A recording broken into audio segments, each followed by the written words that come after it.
started. And before we get started, I have some exciting news we have launched today the new Talking Forest app, a new way to hear the stories of our natural spaces. Built in partnership with Ampere, the app uses thoughtful storytelling and technology to make visits more engaging, educational, and fun for everyone. My thanks to the staff of Kawartha Conservation, Ampere, and everyone who helped bring this project to life. It's a great example of collaboration that deepens our connection to the landscape and supports our work in stewardship and education. So well done. Okay, so can I have a motion? Oh, first of all, yes, I have to do the well, okay. We would like to acknowledge that many Indigenous nations have long-standing relationships, both historic and modern, with the territories upon which we are located. Today, this area is home to many Indigenous peoples from across Turtle Island. We acknowledge that our watershed forms a part of the treaty and traditional territory of the southeastern Anishinaabe. It is on these ancestral and treaty lands that we live and work. To honor this legacy, we commit to being stewards of the natural environment and undertake to have a relationship of respect with our treaty. Okay, so can I have a motion to adopt the agenda? Jerry and oh my goodness, yeah, it's Tracy, sorry. There we go. Oh, well. All in favor? Carried. Okay, so any declarations of pecuniary interest? None seen. And can I have a motion to approve the minutes of the last meeting? Okay, Mark and Tracy? Sure. Okay. Yeah. All in favor? Carried. Okay. Any business arising from those minutes? None seen. And we don't have any deputations. Okay, so we have some exciting news. We have a new director of corporate services, Luisa Bida.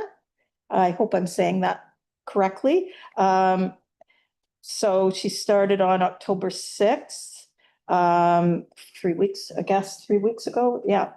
And she has a Master of Business Administration, Bachelor of Accounting Science, Graduate Diploma in Management, advanced certifications in controllership and leadership development, extensive leadership experience in finance and administration, which we need for sure, all of that. Senior roles such as Director of Finance and Administration and Director of Finance at various nonprofit and charitable organizations. Focused on strategic planning, risk management, financial oversight, and organizational transformation. She's led teams through complex amalgamations, implemented financial systems and KPIs, and strengthened governance and compliance frameworks. Well, welcome, and we're lucky to have you. Okay, so we don't have any presentations. So we're going to go on to 7, permits issued by designated staff, page 10 to 13.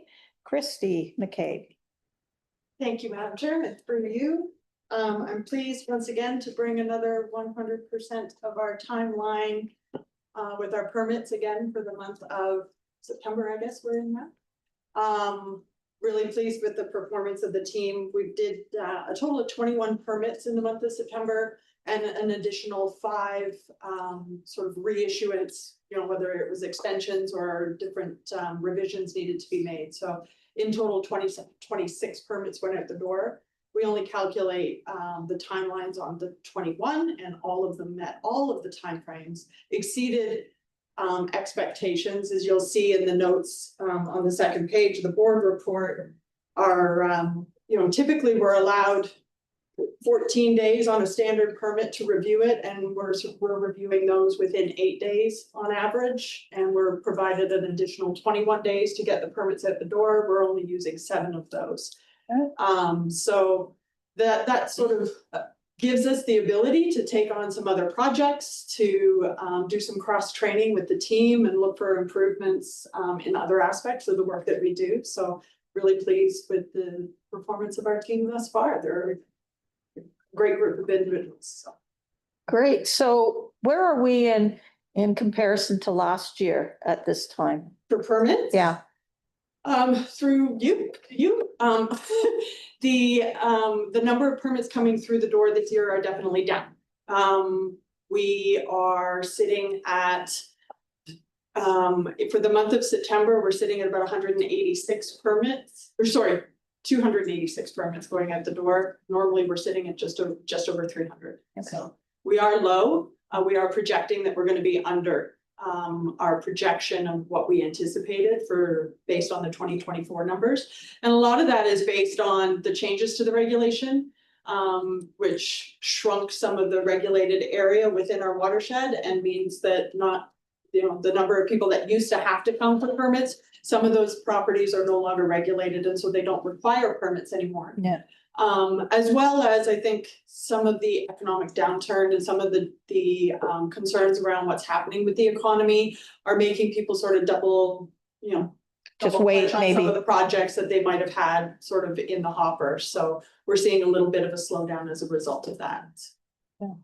Thank you. I just wanted, the public to hear that yeah, it's down a little bit, but yeah, thank you. Are there any other questions for Christy? Yep, Jerry? Through the chair, do you see a change in the type of permits being asked for? That's a really good question, and I haven't done an analysis to determine, but no, I don't, I don't think we still continue to see that the majority of the permits that come through are those standard permits that. Me like submarine cable? Yeah, not doing any submarine cable. Oh, no, there was one in there called submarine. Well, yes. Yeah. So it's basically laying a cable underneath the channel. Okay. Yeah. Okay, any other questions? Okay, can I have a motion to receive Christie's report? Jerry, Kriya, all in favor? Carried, great. Okay, so we're on to 7.2. Again, Christy. Yeah, thank you, Madam Chair. You may recall that back in May, the province put forward the potential for these special economic zones with regards to some of the legislation. And so they have released, I think it was October 2nd, they put forward what they're proposing as part of this new act, and outlining some of the criteria. So this is provided, essentially establishing that there's 3 different criteria that a project in an area and a proponent would need to meet in order to be determined as a special economic zone. And they've placed it on the Environmental Registry of Ontario for comment for the next 45 days. So this will come due for comment prior to the next board meeting in November. And so within the report, we sort of outlined some of the different particulars that they laid out. It's very vague language at this point in time. They're, leaving a lot of room for interpretation, a lot of room for implementation. So they've identified sort of what is the criteria that would determine something that is applicable for a special economic zone, and essentially leaving that to the Lieutenant General in council in order to determine what they determine to be a special economic zone. And so some of the language that they're using is that in the opinion of the Lieutenant Governor and council, the activities are taking place in an area that will receive some economic significance. So it's very, very vague in some of the language that they're using when they talk about the trusted proponents, which is the individual that would be coming forward. They're basically saying, it's going to be, a member of the, let's see here, what's the language that they're using? the regulation puts forward, basically, it's the Crown, an agency of the Crown. It could be a not-for-profit organization, it could be a for-profit organization. They're looking for, in those circumstances, they're looking for somebody that has demonstrated an ability and a record or a reputation of meeting all of the different requirements when it comes to permits and stuff like that. And then the third piece, and I should say that when they're looking at this, they're saying you have to meet all three of these. It's not you can meet one of them and then it moves forward. You have to meet all three. So first you have to be determined that it is in an area that requires some special consideration, that it is coming forward from a trusted proponent. And then the third one being what constitutes a designated project, and basically saying that these projects have to have significant long-term economic benefit to the community, that it has, it's likely to succeed, and some of those other factors. Again, a lot of the language within the actual act is very vague, and as a result, in having some conversations internally, we think that it's best if we align our comments back on the ERO listing with those of Conservation Ontario, and letting them sort of take the lead to ensure that we have a little bit more impact with the language that we're using. Ultimately, we want to, essentially what this does is says, if a project qualifies as being in a special economic zone, that they get to fast track through the legislation process. So they get to move through all kinds of different, legislation pieces, not just ours, but all kinds of them. And so certainly Conservation Ontario back in May, we said, please, let's consider that when we're talking about drinking water source protection, when we're talking about natural hazards, that we leave those in place, that those are still things that need to be met regardless of a special economic zone or not. We haven't seen that reflected in the language in the act. And so I think that if we work with Conservation Ontario to try and, wrap our concerns up together and place them as part of the ERO, I think that's probably the best bet moving forward. It's going to have more impact. So this is like, in a way, it has to go to the minister, so it's kind of like an MZO. Is really, but it's asking for more input, but the minister still has the ability to approve or not approve. So through you, Madam Chair, and I'm going to defer to Mark on this one, but my understanding is it's the Lieutenant Governor that has Okay, the ability to approve, or it doesn't rest. the lieutenant governor doesn't have any power. Yeah, I can clarify Okay. for sure. So again, Lieutenant Governor and Council is identified for defining those special economic zones, and then the minister would be for trusted components and designated projects. So in my estimation, it would be similar to MZOs, but focused to those economic zone areas instead of, so it's a little bit more strategic, I would say, than the MZO process. Yeah. Okay, Tracy? Thanks, and through you. It's often like when we have bill changes, we have to do the interpretation for our municipality, and it's different. So for you, would you be doing the interpretation, or is it something that can come collectively from Conservation Ontario? So that's what I'm proposing, is that we work with Conservation Ontario, because this is something that's going to be, they're not identifying within this act, these are the areas that are deemed special economic zones. They're saying we will determine that on a case-by-case basis at a time when that project comes forward from a trusted proponent. And so for us to be able to really make specific comment on sort of the Kawartha watershed is very difficult, because we don't really know what it is or where it is or when it is. And so that's why I say working with Conservation Ontario and their policy folks to come up with some concerns and the comments with regards to this act and moving it forward that way. So it could be different for each conservation based on geographic regions. We don't know. We don't know, right? The I don't know. Yeah. No. Yeah, Right now? exactly. Yeah. No, No, for sure. and it's a fair question, and I think that's part of the area that we're grappling with, is we don't know how this will impact our Right. watershed, or if it ever will impact our watershed. Okay, thank you. Or we could, we could be one of those trusted groups to do an initiative somewhere. Right? So there'll be lots of possibilities throughout the province and in different watersheds. I see, but it's the approval process that's the interesting part. Kriya? So we know that they've already targeted the Ring of Fire, you know, up north where they anticipate the mines, and they've already talked about that. And I guess we have to hope that Conservation Ontario will create a really strong statement that would try to keep all the protections we have in place, but this is bound to break down some of those protections that we have in areas. So, I mean, for development. So do you think that most of the CAs are going with Conservation Ontario, or do you know if some of them have already or are in the process of creating their own response? I haven't had a meeting yet. So, but that could be a question. Yeah, through you, Madam Chair, I can highlight a few things. I can tell you that I attended a GGH Greater Gold Horseshoe CAO meeting.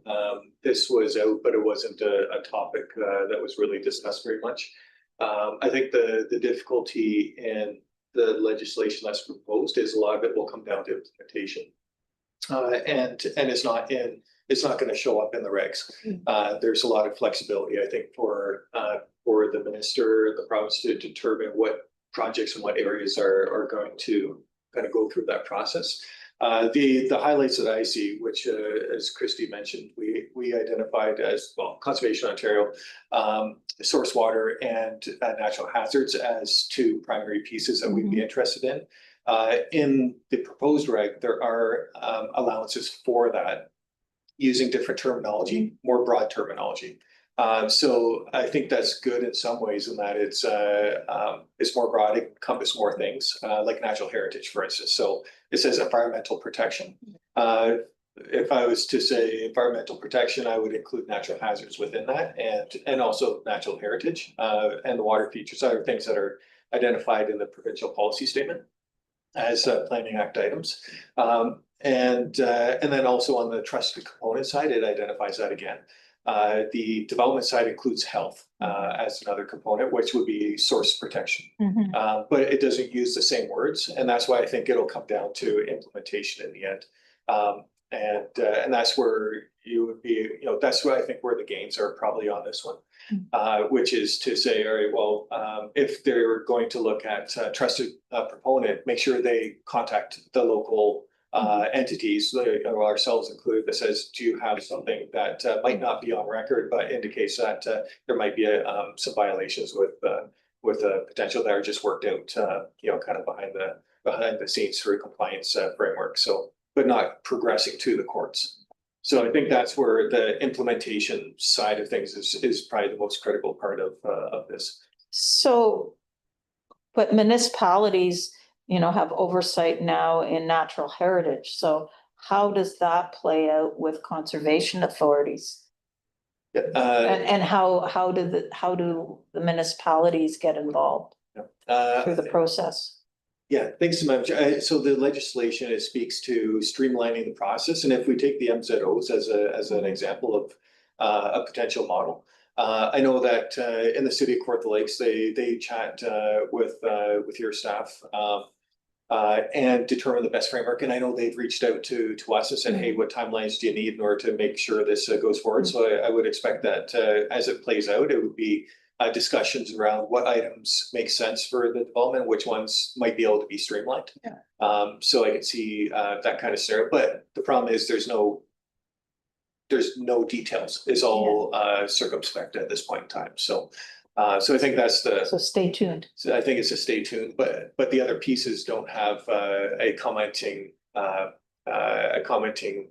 framework associated with it. So I think it's probably similar to what Chrissy said, is make sure our comments go through Conservation Ontario, and it'll be the broad framework because you can't comment specifically anyway on this, and let's roll from there. Okay, Jerry? Through the chair, so when they use the word zone, are they talking geographic area or site specific to a trusted person coming forward with a plan they'd like? And if it's a geographic zone, once something's established, can somebody that has a very similar idea, very similar project, is he able then to fast track, or is he stuck with all the hurdles and burdens? Here's your question. Not so trusted. So through you, Madam Chair, when they talk about the economic zones, they're talking, so when somebody comes forward and they want to enact this special economic zone, they have to meet all three criteria. It has to be the space or the geographic area, it has to be the type of proponent, and it has to be the type of project. It has to meet all three of those criteria that were laid out in the act. So when they talk about the zone, they're talking about specific to that project. One site, So you're saying, I want to build a, whatever, and I want to build it in, Lindsay, and then they say, and this is the impact it's gonna have on Lindsay. It doesn't mean that it opens Lindsay up as a special economic zone for anything else. It's just for that project. Specific, yeah. Priya? But just getting back to the ring of fire, with mines going in, this will be helpful for them to actually get some development, because they will meet those criteria and this will be fast tracked. And so I imagine exactly more mines would be able to follow suit. That's how I see it. Okay, well, thank you for that. We'll see how this plays out going forward, but lots of questions that need to be answered still, so. Okay, can I have a motion to receive Christie's report? Tracy and Mark, all in favor? Carried. Thank you. Okay, we're on to 7.3, strategic actions update. Mark Mikowski, CAO. Great, thank you, Madam Chair. Before you have the strategic actions update for the third quarter, which follows the different actions that we've completed as a team on the strategic plan. So we are open to any questions that you have on it, but you see there's lots of different activities that are identified in pretty specific detail on how we've accomplished different items there. So welcome any questions that you might have. Any questions of Mark? You want to have a sec to go through it again, or? Okay. Great.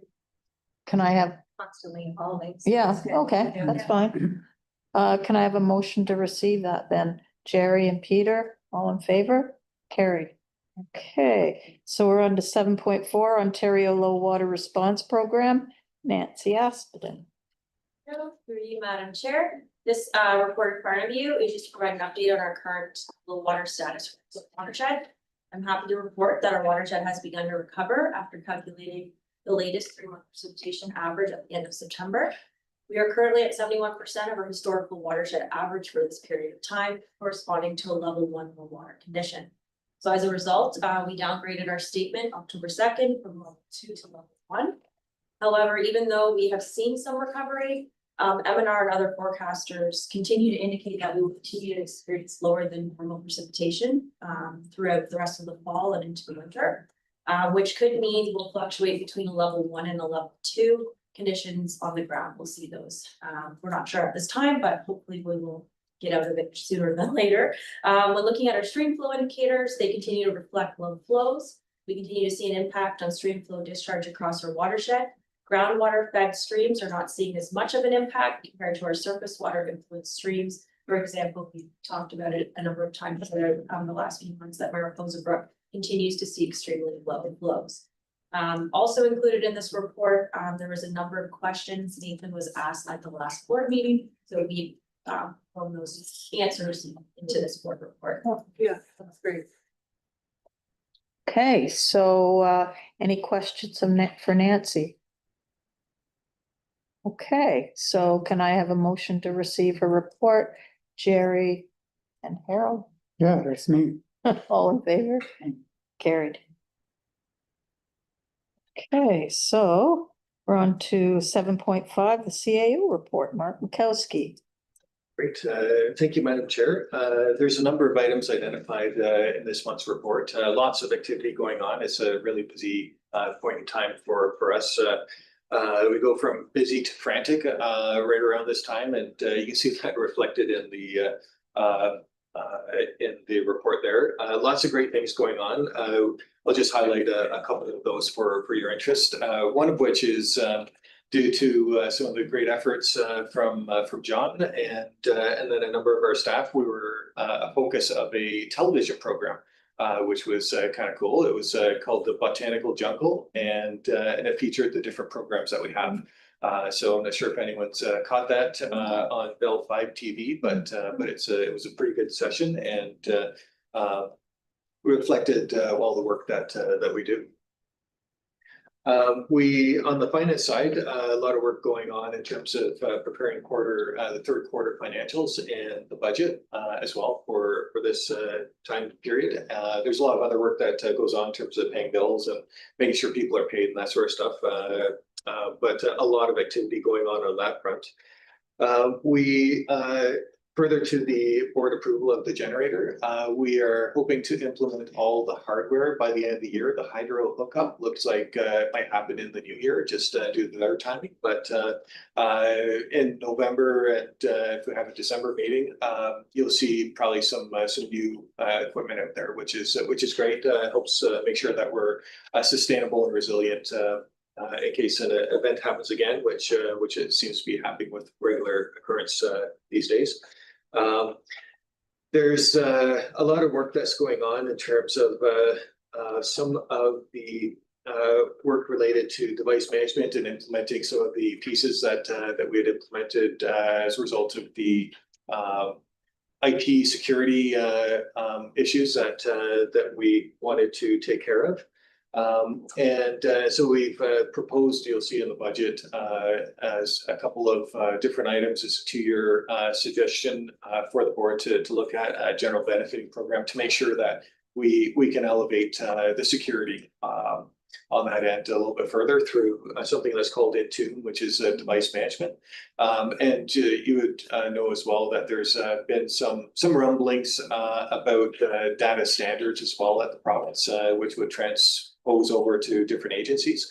And this would set us up well for that. I think our IT guy says something like I3, E3 compliance.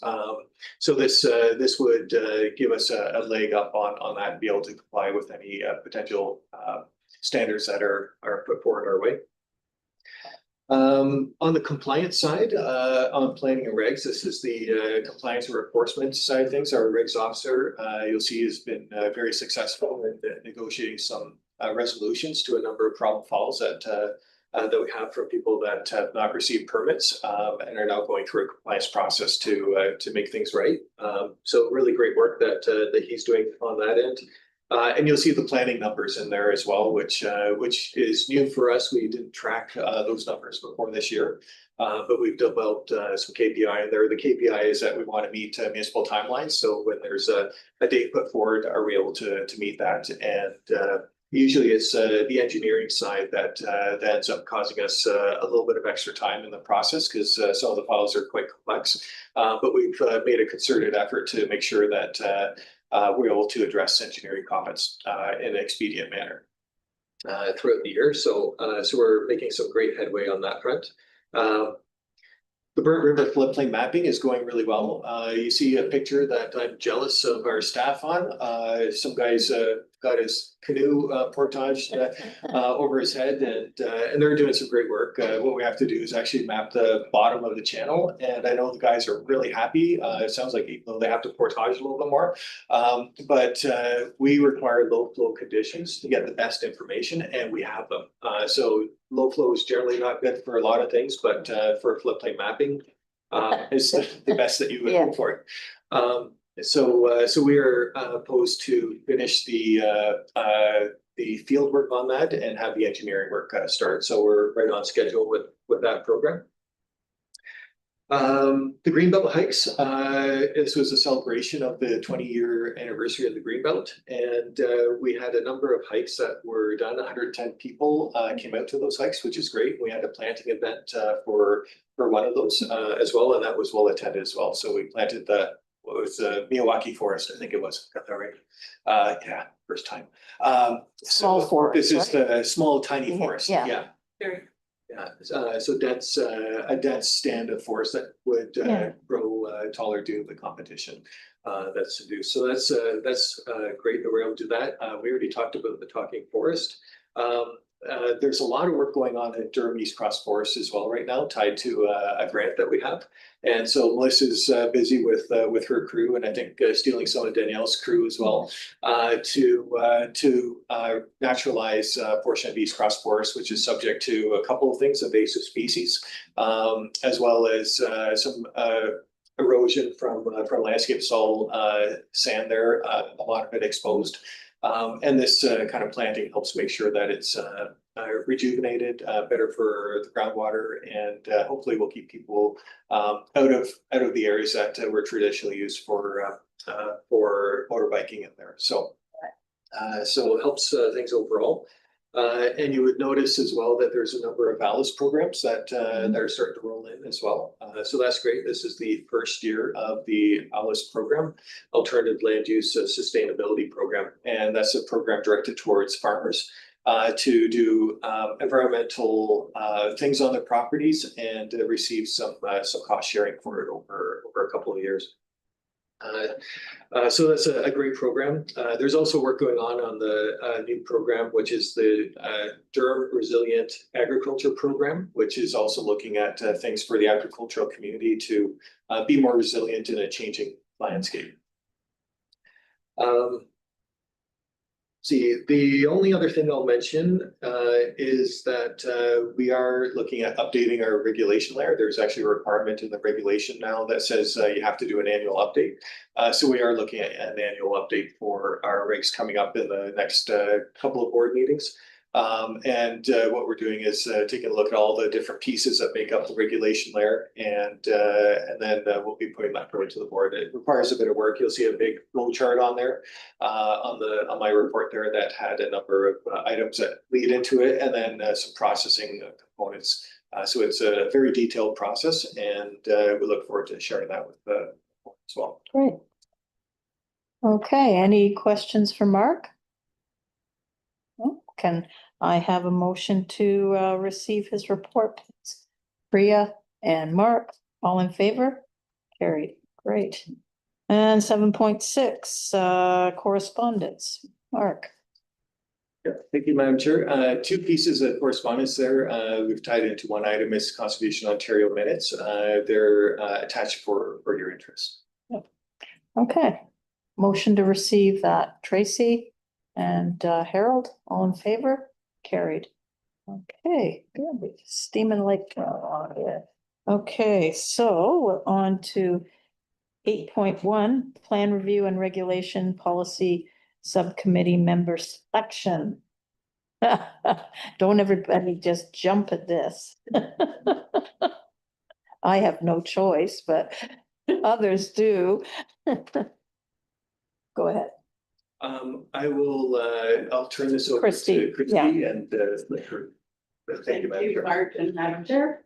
So as you may recall, last board meeting, we presented the need for our plan review policy to be updated. And there was an indication from the board at that point in time that there was an interest in developing a board subcommittee. So I've laid out here sort of an ideal timeline as to what it is that we're looking at and some of the time commitments that we would be looking for. Essentially, we're looking for 3 to 4 members of the board to sit on a subcommittee to help steer the process of reviewing this document which is a board approved policy, so that the staff can start to implement that starting next year. So we would be looking at doing, at the current time, staff are doing a legislative review, so updating the existing policy for the new legislation that has come out. Hoping to have, I have a draft of that, and Mark and I just need to go through it. And then we would be looking at establishing the subcommittee to start reviewing that document and getting it ready for going out to some of the working groups within our community. So an agricultural working group, a development working group, and sort of a agency working group. So whether it's members from our municipal partners as well as provincial representation. to start looking at determining whether or not the language and the way that we're interpreting it is still representative of our community. So having board members sitting on those working groups and then coming back as a subcommittee. So we're looking at probably 4 to 5 meetings in total. They don't necessarily have to be in person. I think the first one should be, because at least it gives us the opportunity to walk you through that document. Recognizing that some of you may not have been on the board when that document was created, and it can get a little complicated going through it, so. I'm looking for representation. To you, Madam Chair. Thank you. Peter? I'd be willing to help out. Okay, that's great. And And you're one, Pat. Hmm? You're one of the members. yes, I have no choice. So, yeah, so we need 4 or 5. It's most of us, actually. I think that could be 3. Three, four. Sorry, 3, 4.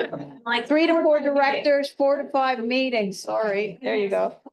Yeah, so we've got 3, do we want somebody else? Don't be too- 2. Yeah, 2. Myself, Peter. Peter, Do you want to? I thought Kriya put her hand up. I did say I was interested, Well, then you Yeah. can go for it. but I could also live without it.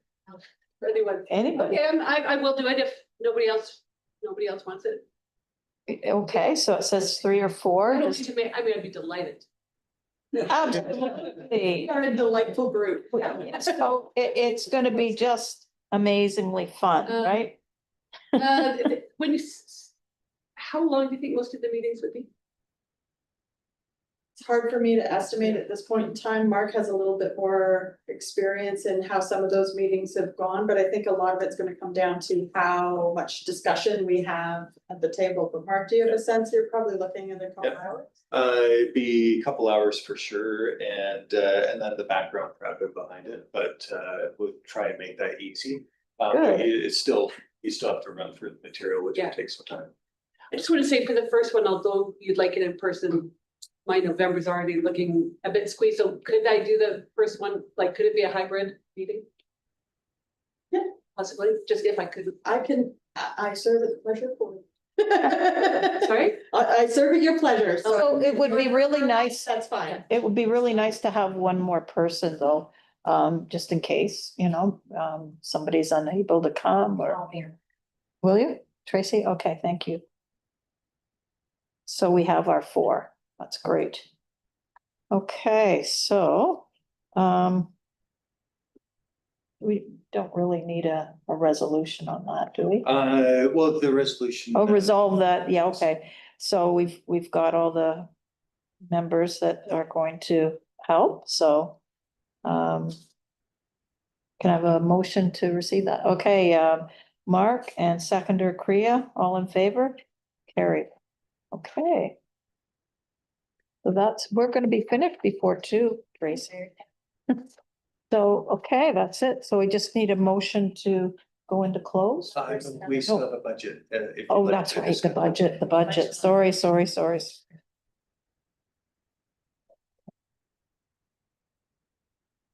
There we go, the draft budget. There we go.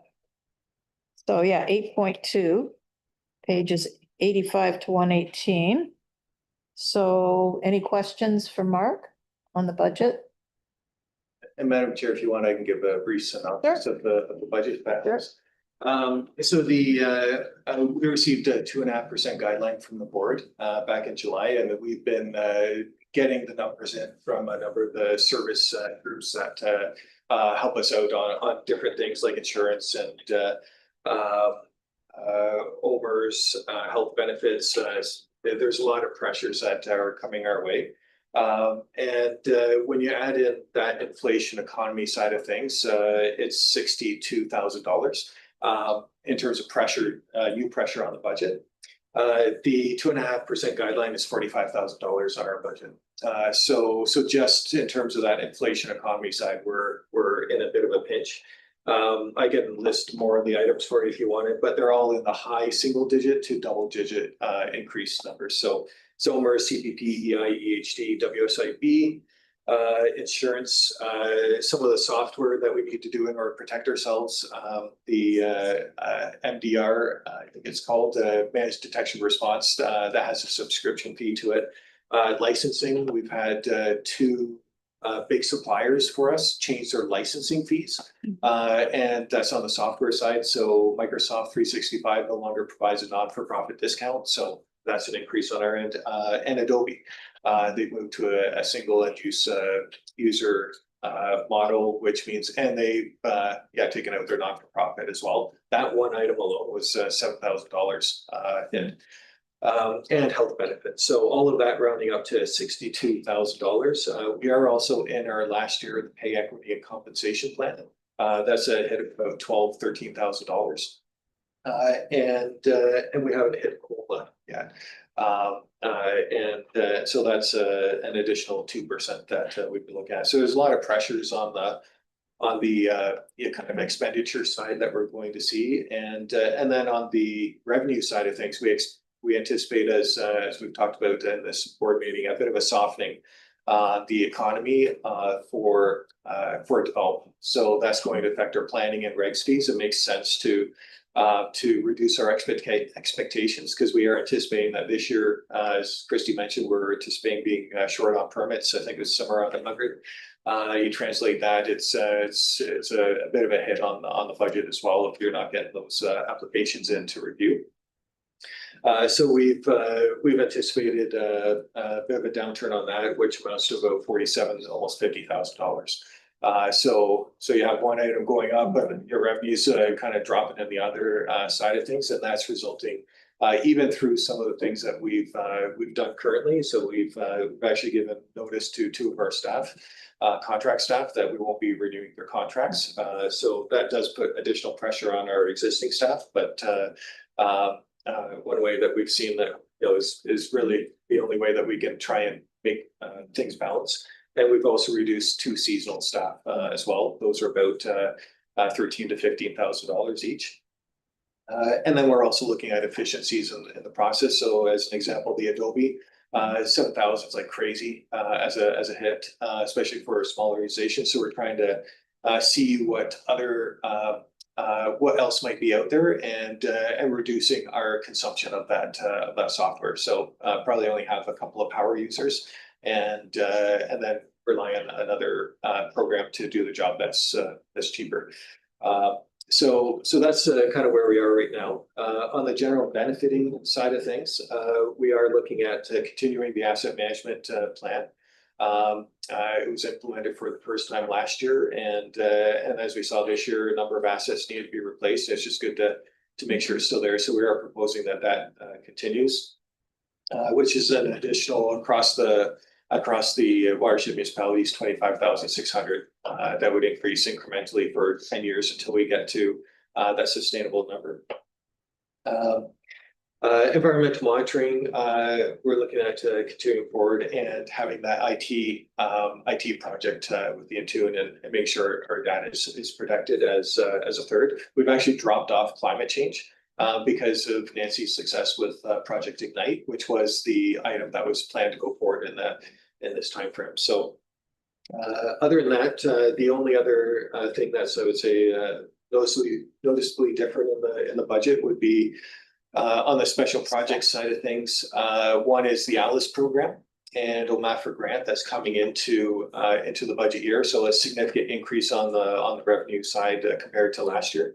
And then the Bobcaygeon Dam being an additional piece, which is asked for the municipality. Last year it was out of deferred from the projects, and this year we're proposing to go forward. But Trans Severn Waterway has also received a notice that they have to tighten their belts.